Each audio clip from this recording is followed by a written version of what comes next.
1950년 6월 25일 새벽 4시, 평화로웠던 일요일 새벽이 비명과 포성으로 가득 찹니다. 잠결에 포탄 소리를 들은 사람들은 그것이 전쟁의 시작인 줄 꿈에도 몰랐습니다. 하지만 단 3일 만에 수도 서울이 무너지고 군대는 뿔뿔이 흩어졌습니다.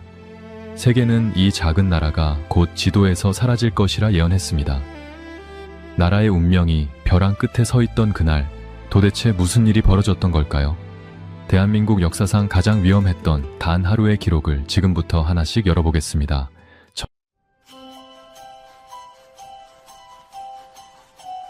1950년 6월 25일 새벽 4시, 이 시간은 대한민국이라는 나라가 세계 지도에서 완전히 지워질 뻔했던 비극의 시작점이었습니다.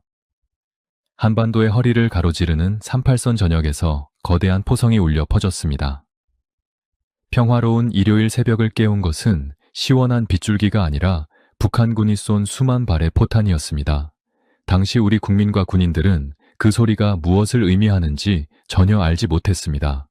단순히 군사훈련이겠거니 생각하며 다시 잠자리에 든 사람들도 많았습니다. 하지만 그것은 대한민국이 겪어보지 못한 거대한 폭풍의 시작이었습니다. 당시 대한민국은 전쟁에 대한 준비가 거의 되어 있지 않은 상태였습니다. 군인들 중 상당수는 주말을 맞아 휴가를 떠나거나 모내기를 돕기 위해 부대를 비운 상황이었습니다. 반면 북한은 오랫동안 치밀하게 전쟁을 준비해왔습니다. 그들은 10개의 사단을 앞세워 동시에 남쪽으로 내려오기 시작했습니다. 그 선두에는 소련에서 지원받은 T-34 탱크가 있었습니다. 육중한 강철 덩어리인 이 탱크는 당시 우리 군에게는 공포 그 자체였습니다. 우리 국군에게는 이 거대한 탱크를 막아낼 무기가 거의 없었습니다. 가지고 있던 대전차포는 탱크의 두꺼운 장갑을 뚫기에 턱없이 부족했습니다. 용감한 군인들이 맨몸으로 폭탄을 안고 탱크 아래로 뛰어들었지만 밀려오는 적들의 숫자를 감당하기에는 역부족이었습니다. 전방의 방어선은 속절없이 무너져 내렸습니다. 북한군의 진격 속도는 상상을 초월할 정도로 빨랐습니다. 전쟁이 시작된 지 단 3일 만에 대한민국의 심장인 수도 서울이 북한군의 수중에 떨어졌습니다. 한나라의 수도가 이렇게 짧은 시간에 점령당한 것은 세계 역사에서도 보기 드문 일이었습니다. 서울 시내는 순식간에 아수라장이 되었습니다. 뒤늦게 소식을 들은 시민들은 짐을 챙겨 남쪽으로 향했습니다. 피난 행렬은 끝이 보이지 않았고 길 위에서는 가족을 잃어버린 사람들의 통곡 소리가 가득했습니다. 정부와 군 지휘부 역시 커다란 혼란에 빠졌습니다. 통신시설은 파괴되었고 어디에 적이 있는지 우리 군이 어디에 있는지조차 파악하기 어려웠습니다. 지휘체계가 붕괴되면서 조직적인 저항은 더욱 힘들어졌습니다. 국가의 기능을 수행해야 할 주요 기관들은 급히 서울을 떠나 남쪽으로 내려가야만 했습니다. 이 시기 대한민국은 그야말로 국가 붕괴의 위기였습니다. 군대는 계속해서 밀려났고 남은 땅은 점점 줄어들었습니다. 외국 언론과 군사 전문가들은 대한민국이 며칠 안에 완전히 멸망할 것이라고 보도했습니다. 지도에서 이름이 사라지기 직전의 절박한 상황이었습니다. 국민들은 내일 아침에 눈을 떴을 때 내 나라가 남아있을지 확신할 수 없었습니다. 이것은 단순히 먼 옛날의 이야기가 아닙니다. 오늘날 우리가 누리는 평화로운 일상이 사라질 뻔했던 실제 기록입니다. 준비되지 않은 상태에서 맞이한 전쟁은 이처럼 가혹했습니다. 나라 전체가 공황 상태에 빠지고 군대가 무너지던 그 긴박했던 순간들은 우리 역사에서 가장 위험했던 장면으로 남아 있습니다. 단 하루의 시작이 불러온 파장은 이토록 컸고 대한민국은 존망의 기로에서 위태롭게 서 있었습니다. 1950년 6월 25일 새벽 4시, 이 시각은 한반도의 운명이 송두리째 뒤바뀐 운명의 시간이었습니다. 평화로운 일요일 새벽을 깨운 것은 시원한 빗줄기가 아니라 북한군이 쏜 수만 발의 포탄 소리였습니다. 북한군은 옹진반도에서부터 강원도 양양에 이르는 38선 전 지역에서 일제히 남침을 시작했습니다. 그들이 투입한 병력은 무려 13만 명에 달했습니다. 이는 당시 우리 국군 전체 병력보다 훨씬 많은 숫자였습니다. 북한군은 단순히 숫자만 많은 것이 아니었습니다. 그들은 소련에서 지원받은 강력한 무기들로 무장하고 있었습니다. 그 중에서도 가장 위협적인 것은 T-34 탱크였습니다. 이 탱크는 당시 세계적으로도 강력한 성능을 자랑하는 무기였습니다. 반면 우리 국군은 탱크를 단 한 대도 보유하지 못했습니다. 우리 군이 가진 대전차포는 북한군 탱크의 두꺼운 철판을 뚫기에는 턱없이 부족했습니다. 우리 군은 사실상 맨몸으로 거대한 강철 괴물과 맞서야 하는 상황이었습니다. 전쟁이 시작된 순간 우리 국군의 상황은 매우 좋지 않았습니다.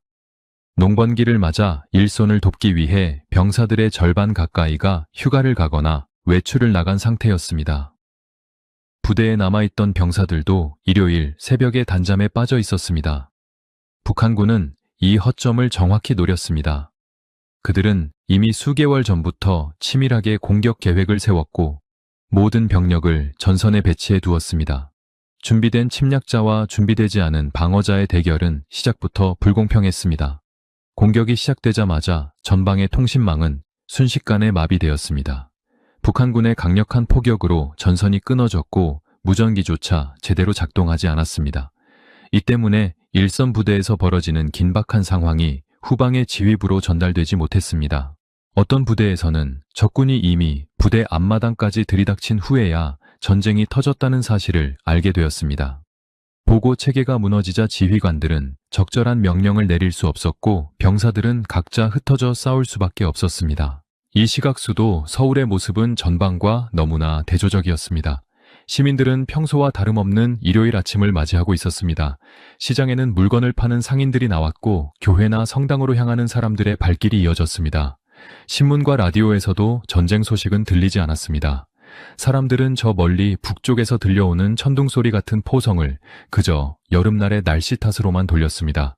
내 나라가 무너지고 있다는 사실을 꿈에도 모른 채 사람들은 평화로운 주말을 즐기고 있었습니다. 정부 역시 초기 상황 파악에 완전히 실패했습니다. 대통령과 주요 장관들은 새벽에 보고를 받았지만 사태의 심각성을 제대로 인지하지 못했습니다. 북한군의 전면적인 남침이 아니라 단순한 국지적인 충돌일 것이라고 낙관적으로 생각했습니다. 하지만 현장의 상황은 상상을 초월할 정도로 심각했습니다. 38선의 방어선은 곳곳에서 구멍이 뚫렸고 북한군의 탱크는 거침없이 남쪽으로 내려오고 있었습니다. 북한군의 주력 부대는 서울로 향하는 가장 빠른 길인 의정부 방향으로 집중되었습니다. 우리 군은 소총과 수류탄만으로 탱크에 맞서 싸웠습니다. 용감한 병사들이 폭탄을 안고 탱크 아래로 뛰어들며 희생했지만 밀려오는 적들의 숫자를 감당하기에는 역부족이었습니다. 보병 위주의 우리 군은 기갑부대를 앞세운 북한군의 속도를 따라잡을 수 없었습니다. 전쟁 첫날이 저물어갈 무렵 우리 군의 주요 방어 기지들은 이미 적의 수중에 떨어졌거나 포위된 상태였습니다. 이날 새벽 4시에 시작된 포성은 단순히 총성의 시작이 아니었습니다. 그것은 한나라의 평화를 파괴하고 수많은 가족을 갈라놓은 비극의 서막이었습니다. 준비되지 않은 채 맞이한 전쟁은 대한민국이라는 나라를 순식간에 멸망의 위기로 몰아넣었습니다. 통신은 끊기고 지휘체계는 무너졌으며 국민들은 영문도 모른 채 다가올 공포를 마주해야 했습니다. 역사상 가장 길고 참혹했던 그날의 아침은 이렇게 시작되었습니다. 1950년 6월 26일과 27일 그리고 28일 이 사흘은 대한민국 수도 서울이 가장 처참하게 무너져 내린 시간이었습니다. 북한군의 소련제 탱크 부대는 멈추지 않고 계속해서 남쪽으로 내려왔습니다. 우리 군은 서울로 들어오는 중요한 길목인 의정부를 지키기 위해 필사적으로 싸웠습니다. 하지만 강력한 화력을 앞세운 북한군을 막기에는 역부족이었습니다. 의정부 방어선이 뚫리자 서울로 향하는 길은 사실상 활짝 열려버리고 말았습니다. 당시 서울 시민들의 모습은 말로 다 할 수 없을 만큼 혼란스러웠습니다. 처음에는 금방 끝날 것이라 믿었던 전쟁이 어느새 집 앞까지 다가오고 있었습니다. 라디오에서는 우리 군이 잘 싸우고 있으니 안심하라는 방송이 반복해서 나왔습니다. 하지만 멀리서 들려오는 대포 소리는 시간이 갈수록 점점 더 커져만 갔습니다. 사람들은 하나둘씩 보찜을 싸기 시작했습니다. 나중에는 수만 명의 사람들이 한꺼번에 길거리로 쏟아져 나왔습니다. 남쪽으로 향하는 길은 피난민들과 군인들 그리고 차량이 뒤엉켜 아수라장이 되었습니다. 정부도 다급하게 움직였습니다. 주요 국가기관들은 중요한 문서들을 태우거나 챙겨서 서둘러 서울을 떠날 준비를 했습니다. 대통령을 비롯한 정부 핵심 인사들은 기차를 타고 남쪽으로 향했습니다. 나라의 중심인 수도를 비워야 하는 이 결정은 당시로서는 피할 수 없는 선택이었지만 그만큼 상황이 절박했다는 것을 보여줍니다. 정부가 서울을 떠났다는 소식이 퍼지자 시민들의 공황 상태는 더욱 심각해졌습니다. 가게들은 문을 닫았고 거리는 공포에 질린 사람들의 외침으로 가득 찼습니다. 군 지휘부의 혼란도 극에 달했습니다. 제대로 된 통신시설이 부족했기에 부대 간의 연락이 수시로 끊겼습니다. 북한군이 어디까지 들어왔는지, 우리 부대가 어디에서 싸우고 있는지 정확히 아는 사람이 아무도 없었습니다. 일부 부대는 퇴로가 끊겨 고립되었고 어떤 부대는 후퇴 명령도 받지 못한 채 끝까지 자리를 지키다 희생되기도 했습니다. 체계적인 방어 계획이 무너진 상태에서 각 부대는 흩어져 개별적인 전투를 이어갈 뿐이었습니다. 6월 27일 밤이 되자 북한군은 이미 서울 변두리인 미아리 고개 근처까지 진입했습니다. 밤하늘은 포탄이 터지는 불빛으로 붉게 물들었습니다. 도시 곳곳에서 불길이 솟구쳤고 사람들의 비명과 울음소리가 끊이지 않았습니다. 공포에 질린 시민들은 비바람을 뚫고 한강을 건너기 위해 나루터와 다리로 구름처럼 몰려들었습니다. 하지만 그들을 기다리고 있는 것은 더 큰 시련이었습니다. 마침내 6월 28일 새벽 북한군의 탱크가 서울 시내로 들어왔습니다. 중앙청과 서울시청 그리고 주요 건물들에 인공기가 걸리기 시작했습니다. 전쟁이 시작된 지 불과 3일 만에 일어난 일이었습니다. 한 나라의 수도가 이렇게 빨리 함락된 것은 그만큼 북한의 침략이 치밀했고 우리의 대비가 부족했다는 증거였습니다. 거리는 적군의 군화 발소리와 기계 소음으로 가득 찼고 서울은 차가운 정적 속에 잠겼습니다.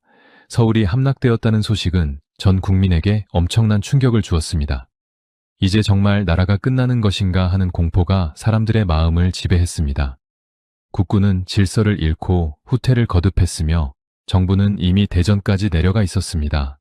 국제사회도 이 광경을 지켜보며 대한민국의 붕괴를 당연한 것으로 받아들이기 시작했습니다.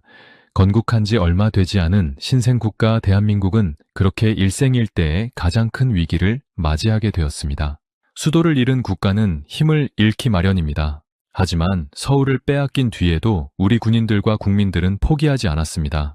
비록 비참하게 쫓겨가는 처지였지만 마음속에는 나라를 지키겠다는 의지가 조금씩 싹트고 있었습니다. 이 처참했던 3일간의 패배는 훗날 다시 일어서기 위한 뼈아픈 교훈이 되었습니다. 단 3일 만에 무너진 수도, 서울의 기록은 우리 역사에서 가장 아프고도 잊지 말아야 할 순간으로 기록되어 있습니다. 모든 것이 무너진 것처럼 보였던 그 순간에도 사람들은 살기 위해 남쪽으로 발걸음을 옮겼습니다. 한강 이남으로 내려가 다시 방어선을 만들고 적을 막아내야 한다는 생각뿐이었습니다. 하지만 서울을 잃은 슬픔은 가시기도 전에 더 충격적인 사건이 그들을 기다리고 있었습니다. 바로 한강다리가 폭파된 것입니다. 이는 전쟁 초기 가장 비극적인 순간 중 하나로 기록됩니다. 수도가 함락되던 그날의 공포는 아직 끝나지 않았습니다. 1950년 6월 28일 새벽 2시 30분 칠흑 같은 어둠이 깔린 한강 위로 가슴을 뒤흔드는 거대한 폭발음이 울려 퍼졌습니다.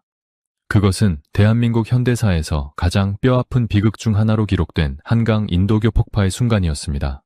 북한군의 탱크가 이미 서울 시내로 들어왔다는 소식이 전해지자 군 지휘부는 다급한 결정을 내려야만 했습니다. 북한군이 한강을 건너 남쪽으로 내려오는 것을 막기 위해 유일한 통로인 다리를 끊어버리기로 한 것입니다. 하지만 이 결정은 너무나도 서둘러 이루어졌고 그 대가는 너무나 참혹했습니다. 당시 한강 인도교는 서울을 빠져나가려는 피난민들로 가득 차 있었습니다. 머리에는 짐을 이고 손에는 아이들의 손을 잡은 수많은 시민이 비바람을 뚫고 다리 위를 걷고 있었습니다. 군인들의 트럭과 피난민들의 수레가 뒤엉켜 한 걸음을 옮기기도 힘든 상황이었습니다. 사람들은 저 멀리서 들려오는 포성을 들으며 오직 남쪽으로 가야만 살 수 있다는 생각뿐이었습니다. 다리 위에는 최소한 4,000명 이상의 사람들과 수백 대의 차량이 줄을 잇고 있었습니다. 누구도 잠시 후 자신들에게 어떤 일이 벌어질지 꿈에도 생각하지 못했습니다. 폭파 명령은 매우 긴박하게 전달되었습니다. 현장의 공병대원들은 상부의 지시에 따라 다리 기둥에 엄청난 양의 폭약을 설치했습니다. 원래 계획대로라면 우리 군의 주력 부대가 모두 다리를 건넌 뒤에 폭파해야 했습니다. 하지만 북한군 탱크가 이미 다리 근처까지 왔다는 잘못된 보고와 공포심이 겹치면서 폭파 스위치는 너무 빨리 눌러지고 말았습니다. 엄청난 불꽃과 함께 다리 상판이 공중으로 솟구쳤고 이내 강물 속으로 무너져 내렸습니다. 그 순간 다리 위에 있던 수백 명의 시민과 군인들은 비명 한 번 지르지 못한 채 차가운 강물로 떨어졌습니다. 기록에 따르면 당시 현장에서 목숨을 잃은 사람만 500명에서 800명에 달한다고 합니다. 폭발의 충격으로 주변에 있던 차량들도 종잇장처럼 구겨졌고 강변은 순식간에 아수라장이 되었습니다. 뒤따라오던 피난민들은 바로 눈앞에서 다리가 끊어지는 광경을 보며 절규했습니다. 이제 서울에 남겨진 사람들은 퇴로가 완전히 차단된 채 북한군의 점령 아래 놓이게 된 것입니다. 더 큰 문제는 우리 국군의 절반 이상이 아직 한강 북쪽에 남아 있었다는 사실입니다. 서울을 지키기 위해 끝까지 싸우던 국군 주력 부대들은 다리가 끊어졌다는 소식을 듣고 큰 충격에 빠졌습니다. 후퇴할 길이 사라진 군인들은 무거운 장비와 대포를 버리고 강을 헤엄쳐 건너야 했습니다. 이 과정에서 수많은 무기와 장비가 소실되었고 군의 조직력은 사실상 붕괴되었습니다. 나라를 지켜야 할 군대가 자신의 발을 스스로 묶어버린 꼴이 된 것입니다. 이 사건은 전쟁 초기 우리 국민에게 씻을 수 없는 상처를 남겼습니다. 국가가 자신들을 보호해 줄 것이라 믿었던 시민들은 다리 위에서 희생되었고 남겨진 이들은 버림받았다는 생각에 큰 분노를 느꼈습니다. 군 내부에서도 이 책임을 두고 큰 논란이 일었습니다. 당시 폭발을 실행했던 책임자는 나중에 사형 선고를 받기도 했습니다. 비록 전쟁이라는 특수한 상황이었다고는 하지만 충분한 예고나 질서 없이 진행된 폭파는 역사상 최악의 실수로 기록되었습니다. 한강 다리가 끊어짐으로써 북한군의 징역 속도를 며칠 정도 늦출 수는 있었습니다. 탱크가 강을 건너기 위해 뗏목을 만들거나 우회로를 찾는 동안 우리 군은 남쪽에서 다시 전열을 가다듬을 시간을 벌었습니다. 하지만 그 짧은 시간을 벌기 위해 치른 대가는 너무나 컸습니다. 수많은 무고한 생명이 희생되었고 국군의 핵심 전력이 큰 타격을 입었습니다. 무엇보다 국가에 대한 국민의 신뢰가 무너진 것이 가장 뼈아픈 대목이었습니다. 서울 방어선은 이 폭파 사건을 기점으로 완전히 붕괴되었습니다. 이제 대한민국은 한강 이남의 땅을 지키기 위해 또 다른 사투를 준비해야 했습니다. 비극적인 폭발음이 가라앉은 한강 위에는 짙은 안개와 사람들의 슬픈 통곡 소리만이 남았습니다. 나라가 무너질 것 같던 그 순간에도 사람들은 흩어진 가족을 찾으며 다시 남쪽으로 걷기 시작했습니다. 가장 어두운 밤을 지나고 있던 대한민국의 운명은 한강에 끊어진 다리처럼 위태롭게 이어지고 있었습니다. 서울이 함락되고 한강 다리가 끊어진 이후 대한민국의 운명은 그야말로 벼랑 끝에 선 것과 같았습니다.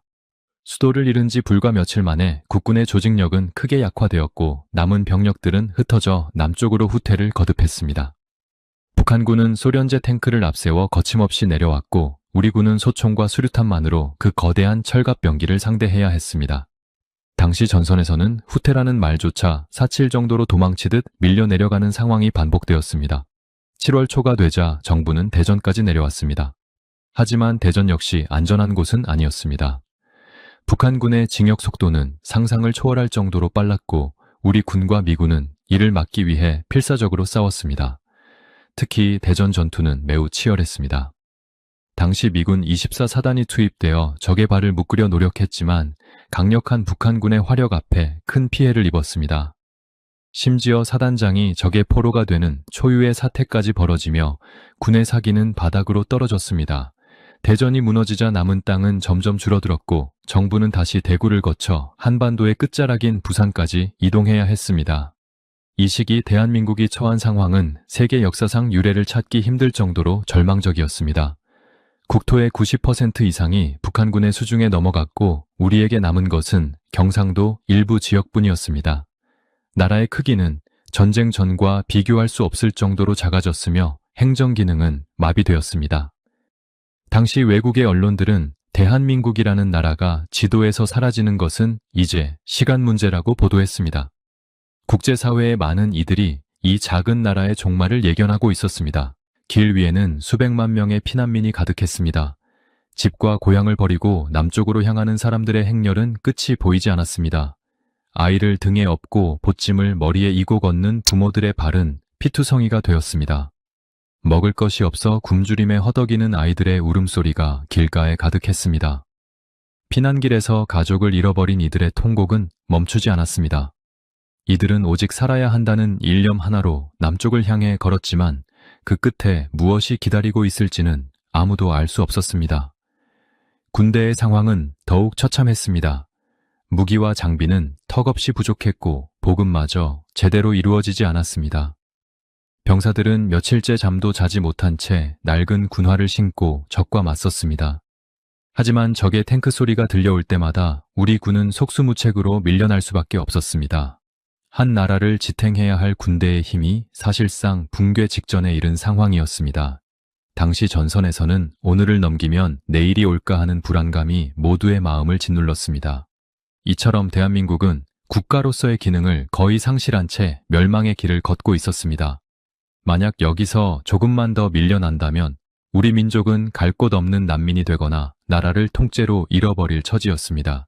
지도 위에서 대한민국이라는 이름이 지워지기 직전에 그 긴박한 순간들은 우리 역사에서 가장 어둡고 슬픈 기록으로 남아 있습니다. 하지만 이런 절망적인 상황 속에서도 사람들은 포기하지 않았습니다. 마지막 남은 땅을 지키기 위한 처절한 몸부림이 보이지 않는 곳에서 시작되고 있었습니다. 당시 우리 국민들이 느꼈던 공포와 상실감은 오늘날 우리가 상상하기 힘들 정도입니다. 나라가 사라질 수도 있다는 실제적인 위협 앞에서 사람들은 서로를 의지하며 버텼습니다. 훈련조차 제대로 받지 못한 학도병들이 펜 대신 총을 들고 전선으로 뛰어들었고 이름 없는 수많은 병사가 사냐에서 쓰러져 갔습니다. 이들의 희생은 나라를 되찾겠다는 마지막 희망의 불씨가 되었습니다. 존망의 위기에 처했던 대한민국은 이제 마지막 방어선인 낙동강을 향해 모든 것을 걸어야 했습니다. 1950년 8월 대한민국은 한반도 가장 남쪽 구석으로 밀려났습니다. 이제 우리에게 남은 땅은 경상도 일부 지역뿐이었습니다. 지도를 펼쳐보면 부산을 중심으로 부채꼴 모양의 아주 작은 구역만이 대한민국이라는 이름으로 남아 있었습니다. 적들은 곧 부산까지 점령하여 전쟁을 끝내겠다고 장담했습니다. 이때 우리 군이 선택한 마지막 운명의 장소는 바로 낙동강이었습니다. 영남 지역을 굽이쳐 흐르는 낙동강은 이제 적의 공격을 막아낼 최후의 방패가 되었습니다. 낙동강 방어선은 대구와 포항 그리고 마산을 잇는 약 240km의 긴 구간이었습니다. 이곳이 무너지면 우리 민족은 바다로 뛰어들어야 하거나 나라를 완전히 잃게 되는 절박한 상황이었습니다. 당시 미군 지휘관이었던 워커 장군은 더 이상 물러날 곳이 없다며 서둘러 방어선을 구축했습니다. 그는 병사들에게 사수 아니면 죽음이라는 강력한 명령을 내렸습니다. 물러서면 곧 파멸이라는 사실을 모두가 잘 알고 있었습니다. 북한군은 8월 한 달 동안 모든 화력을 낙동강에 집중했습니다. 그들은 마지막 일격을 가하기 위해 수만 명의 병력을 투입했습니다.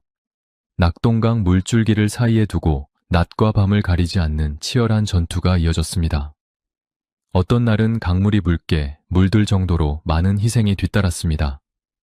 적들은 강을 건너기 위해 끊임없이 몰려왔고 우리 국군과 미군은 산과 강변에 참호를 파고 끝까지 자리를 지켰습니다. 특히 대구 북쪽의 다부동 전투는 낙동강 방어선의 운명을 결정짓는 가장 처절한 싸움이었습니다. 좁은 골목과 험한 산악 지형에서 아군과 적군이 뒤엉켜 싸웠습니다. 당시 우리 군을 이끌던 백선엽 장군은 내가 후퇴하면 나를 쏴라라는 말을 남기며 병사들의 사기를 북돋웠습니다. 우리 군인들은 제대로 먹지도 자지도 못한 채 쏟아지는 포탄 속에서 버텼습니다. 만약 다부동이 뚫렸다면 대구가 함락되고 부산까지 순식간에 위험해질 수 있었던 긴박한 순간이었습니다. 이 시기에는 어린 학생들도 총을 들었습니다. 경북 포항에서는 훈련도 제대로 받지 못한 학도병 70여 명이 여중학교 건물에서 북한군 정예부대를 상대로 몇 시간 동안이나 버텼습니다. 그들은 어머니께 보내는 편지에 나라를 지키고 싶다는 마음을 담아 남겼습니다. 이런 어린 영웅들의 희생이 있었기에 낙동강 방어선은 조금씩 시간을 벌 수 있었습니다. 이름 없는 수많은 병사와 시민들이 나라를 지키겠다는 일념 하나로 이 거대한 위기를 온몸으로 막아내고 있었습니다. 낙동강 방어선 안쪽의 부산은 피난민들로 가득 찼습니다. 전국 각지에서 모여든 수백만 명의 사람들이 좁은 골목마다 천막을 치고 살았습니다. 먹을 것이 부족하고 잠자리는 불편했지만 사람들은 서로를 위로하며 전선의 소식을 기다렸습니다. 부산은 대한민국의 마지막 보루이자 다시 시작할 수 있는 희망의 땅이었습니다. 이곳에서 정부는 행정 기능을 유지했고 군대는 전열을 가다듬으며 방역의 기회를 엿보았습니다.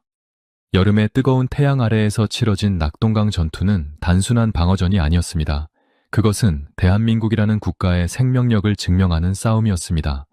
미군과 유엔군의 지원이 본격적으로 도착하기 시작했고 우리 군도 흩어졌던 병력을 다시 모아 강한 군대로 거듭나고 있었습니다. 북한군은 낙동강의 단단한 벽에 막혀 진격 속도가 급격히 느려졌고 그들의 보급선은 길게 늘어져 약해지기 시작했습니다. 결국 대한민국은 낙동강에서 기적처럼 버텨냈습니다. 이 방어선이 유지되었기에 훗날 세상을 놀라게 할 대방역의 작전이 가능할 수 있었습니다. 가장 어두운 시기에 가장 뜨겁게 싸웠던 낙동강의 기록은 우리 역사에서 결코 잊어서는 안 될 자부심의 기록입니다. 나라가 사라질 뻔했던 그 하루하루를 버틴 힘은 바로 내 나라를 지키겠다는 평범한 사람들의 용기에서 나왔습니다. 1950년 9월 낙동강 방어선에서 우리 군과 미군이 필사적으로 버티고 있을 때 저 멀리 바다 건너에서는 세상을 놀라게 할 거대한 작전이 준비되고 있었습니다. 대한민국이 지도에서 사라질 뻔했던 그 위기의 순간을 단번에 뒤집기 위한 운명의 도박이 시작된 것입니다. 바로 메가더 장군이 이끄는 인천 상륙작전이었습니다. 당시 전 세계의 군사 전문가들은 이 작전이 성공할 확률을 5,000분의 1도 되지 않는다고 말하며 강력하게 반대했습니다. 인천은 상륙작전을 하기에는 최악의 조건을 가진 곳이었습니다. 조수간만의 차가 너무 커서 바닷물이 빠지면 거대한 갯벌이 드러났고 배가 움직일 수 있는 시간은 아주 짧았습니다. 만약 배가 제 시간에 빠져나가지 못하면 갯벌에 갇혀 적의 손쉬운 먹잇감이 될 수밖에 없었습니다. 또한 항구로 들어가는 길목이 좁고 험해서 커다란 군함들이 이동하기에도 매우 위험했습니다. 하지만 메가더 장군은 적들이 바로 이런 이유 때문에 인천을 무방비 상태로 둘 것이라고 확신했습니다. 작전이 시작되기 전 우리 군의 특공대와 정보원들은 목숨을 건 비밀 임무를 수행했습니다. 그들은 적진에 침투하여 인천의 해안 상태와 적의 배치 상황을 낱낱이 조사했습니다. 특히 상륙 당일 바닷길을 밝혀줄 팔미도 등대를 탈환하는 임무는 이번 작전의 성패를 가르는 핵심이었습니다.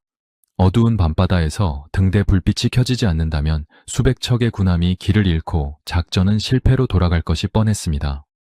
우리 대원들은 빗발치는 총알을 뚫고 등대를 지켜내며 승리의 불빛을 밝혔습니다. 1950년 9월 15일 새벽 드디어 거대한 함대들이 인천 앞바다의 모습을 드러냈습니다. 수백 척의 배들이 쏟아내는 함포 사격은 인천 해안을 뒤흔들었습니다. 북한군은 예상치 못한 방향에서 날아온 공격에 큰 혼란에 빠졌습니다. 그들은 우리 군이 낙동강에만 집중하고 있을 것이라고 믿었기에 인천의 방어는 허술할 수밖에 없었습니다. 우리 군과 유엔군은 갯벌을 뚫고 해안으로 뛰어내려 순식간에 인천을 점령했습니다. 이 작전의 성공은 단순히 도시 하나를 되찾은 것 이상의 의미가 있었습니다. 인천은 서울로 가는 길목이자 북한군의 보급로가 집중되는 곳이었습니다. 인천을 빼앗긴 북한군은 허리가 잘린 형국이 되었습니다. 남쪽 낙동강까지 내려가 있던 북한군의 주력 부대는 식량과 탄약을 공급받지 못해 고립되었습니다. 기세등등하게 남하하던 적들은 이제 거꾸로 포위당할 위기에 처하게 된 것입니다. 전선의 흐름은 이 단 하루 만에 완전히 뒤바뀌었습니다. 인천을 확보한 아군은 지체 없이 수도 서울을 향해 진격했습니다. 서울은 우리 민족의 자존심이자 국가의 상징이었습니다. 3일 만에 잃어버렸던 서울을 다시 찾기 위해 우리 군인들은 거리마다 숨어있는 적들과 치열한 시가전을 벌였습니다. 마침내 9월 28일 전쟁 시작 93일 만에 중앙청 건물에 다시 태극기가 높이 걸렸습니다. 시민들은 거리로 나와 눈물을 흘리며 국군과 유엔군을 환영했습니다. 인천 상륙작전은 절망의 구렁텅이에 빠져있던 대한민국을 건져 올린 기적 같은 승리였습니다. 만약 이 작전이 없었다면 우리는 낙동강에서 더 오랜 시간 피를 흘려야 했을 것이고 나라의 운명은 어떻게 되었을지 아무도 장담할 수 없었습니다. 불가능을 가능으로 바꾼 지도자의 결단과 이름 모를 병사들의 희생이 있었기에 우리는 빼앗긴 땅을 되찾고 다시 일어설 발판을 마련할 수 있었습니다. 이 승리로 인해 대한민국은 멸망의 위기에서 완전히 탈출했습니다. 이제 전쟁은 방어에서 반격으로 국면이 전환되었습니다. 적들은 당황하며 북쪽으로 도망치기 시작했고 우리 군은 그들을 추격하며 잃어버린 국토를 하나씩 회복해 나갔습니다. 한반도의 역사를 바꾼 그 위대한 상륙의 순간은 오늘날까지도 세계 전사에서 가장 성공적인 작전 중 하나로 기억되고 있습니다. 1950년 그 뜨거웠던 여름은 대한민국이라는 이름이 이 땅에서 영원히 사라질 수도 있었던 시간이었습니다. 6월 25일 새벽에 시작된 총성은 단 몇 주 만에 우리를 한반도의 가장 끄트머리로 몰아넣었습니다. 당시 우리 국민들은 매일 아침 눈을 뜨며 오늘이 내 나라의 마지막 날이 되지는 않을지 가슴을 졸여야 했습니다. 지도 위에서 점점 줄어드는 아군의 영토를 보며 전 세계는 이 작은 나라의 운명이 이미 다했다고 생각했습니다. 하지만 우리는 그 절망의 끝에서 결코 포기하지 않았습니다. 만약 낙동강 방어선에서 우리 군이 단 하루라도 먼저 무너졌다면 오늘날 우리가 누리는 이 평화와 번영은 존재하지 않았을 것입니다. 그곳은 단순한 강줄기가 아니라 대한민국의 생명줄이었습니다. 군인들은 보급이 끊기고 총알이 부족한 상황에서도 오직 나라를 지키겠다는 일념 하나로 적의 파상 공세를 막아냈습니다.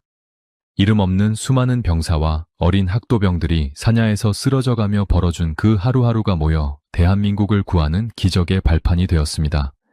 인천의 바닷길을 열고 서울을 되찾았던 그날의 환호성은 우리 민족에게 다시 일어설 수 있다는 강한 자신감을 심어주었습니다. 서울 재탈환은 단순히 땅을 되찾은 것이 아니라 짓밟혔던 국가의 자존심을 바로 세운 사건이었습니다. 이후 전쟁은 오랫동안 이어지며 수많은 상처를 남겼지만 우리는 끝내 자유민주주의라는 소중한 가치를 지켜냈습니다. 전 세계 수많은 나라가 원조를 보내주었고 우리 군은 그들과 어깨를 나란히 하며 내 땅을 지키기 위해 싸웠습니다. 전쟁이 멈춘 뒤 우리 앞에는 폐허만이 남았습니다. 공장은 파괴되었고 논밭은 황무지가 되었으며 길거리에는 집을 잃은 사람들이 가득했습니다. 하지만 대한민국은 그 비극에 주저앉지 않았습니다. 전쟁 초기 나라를 지키기 위해 목숨을 걸었던 그 정신으로 우리 국민들은 다시 망치를 들고 삽을 들었습니다. 부모들은 자신은 굶주리면서도 자식들을 학교에 보냈고 노동자들은 밤낮 없이 공장을 돌렸습니다. 나라가 망할 뻔했던 그날의 공포를 기억하는 이들에게 가난은 극복해야 할 또 다른 전쟁이었습니다. 결국 대한민국은 세계 역사에서 유례를 찾을 수 없는 성장을 이루어냈습니다. 원조를 받으며 간신히 연명하던 나라에서 이제는 전 세계에 도움의 손길을 내미는 당당한 선진국이 되었습니다. 우리가 지금 누리는 풍요로운 일상과 자유로운 삶은 사실 1950년 그 위험했던 하루를 버텨낸 이들의 희생 위에 세워진 것입니다. 그날의 위기가 없었다면 오늘날의 대한민국도 없었을 것입니다. 우리는 기억해야 합니다. 평화는 거저 주어지는 것이 아니며 나라를 지키는 힘은 우리 자신의 의지에서 나온다는 사실을 말입니다. 1950년 6월의 그날부터 낙동강과 인천을 거쳐 다시 서울로 돌아오기까지 우리 선조들이 겪었던 그 고통과 인내의 시간은 대한민국의 뿌리가 되었습니다. 가장 위험했던 그 하루는 역설적으로 우리를 가장 강한 나라로 만드는 출발점이 되었습니다. 이것은 단순히 과거의 기록이 아닙니다. 오늘을 사는 우리에게 전하는 엄중한 메시지입니다. 나라가 사라질 뻔했던 그 긴박했던 순간들을 되새기며 우리는 현재의 평화가 얼마나 소중한지 다시 한번 깨닫게 됩니다. 대한민국은 그 위대한 극복의 역사를 바탕으로 앞으로도 더 나은 미래를 향해 나아갈 것입니다. 역사상 가장 위험했던 단 하루가 바꾼 나라의 운명은 이제 우리 손에 의해 더 찬란한 역사로 이어지고 있습니다. 오늘 함께 살펴본 대한민국의 위기와 극복의 역사, 여러분은 어떻게 느끼셨습니까? 지도에서 사라질 뻔했던 그 긴박했던 하루하루가 있었기에 오늘날 우리가 이 땅에서 자유롭게 숨쉬고 꿈을 꿀 수 있는 것입니다. 낡은 군복을 입고 전선으로 향했던 청년들 자식들을 위해 피난길을 묵묵히 걸었던 부모님들, 그리고 이름 없이 쓰러져간 수많은 영웅의 희생을 우리는 결코 잊어서는 안 됩니다. 역사는 과거와 현재의 끊임없는 대화라고 합니다. 우리가 오늘 이 이야기를 나누는 이유는 단순히 옛날 일을 기억하기 위해서가 아니라 우리가 지켜온 이 나라의 가치를 다시 한번 마음속에 새기기 위함입니다.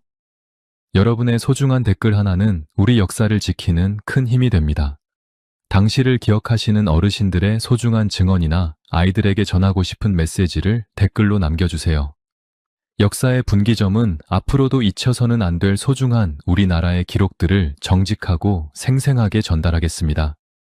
이 영상이 유익하셨다면 구독과 좋아요, 그리고 알림 설정으로 우리 역사를 알리는 길에 함께 해주시길 바랍니다. 여러분의 관심이 대한민국 역사를 지탱하는 가장 큰 불빛입니다.